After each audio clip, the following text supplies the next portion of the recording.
شرکت فیگر ای آی اومد از نسخه سوم ربات انسان نمای خودش رونمایی کرد.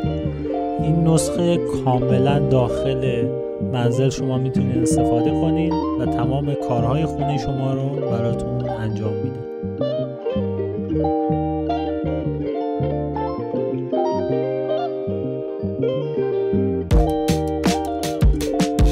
شرکت تسلا حرف از نسخه سوم اپتیموس زد که به زودی رونمایی خواهد شد.